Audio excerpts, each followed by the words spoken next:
ఆశ ఉందయ్యా నా కోరిక తీర్చయ్యా మా మనవిను యేసయ్యా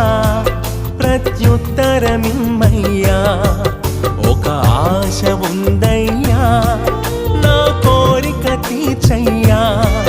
మా మనవిను యేసయ్యా ప్రత్యుత్తరమిమ్మయ్యా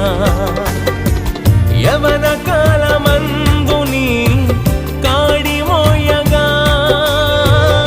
బలమైన విల్లుగా నన్ను మార్చవా యవన కాలమందుని కాడి మోయగా బలమైన విల్లుగా నన్ను మార్చవా ఒక ఆశ ఉందయ్యా నా కోరిక తీర్చయ్యా మా మనవిను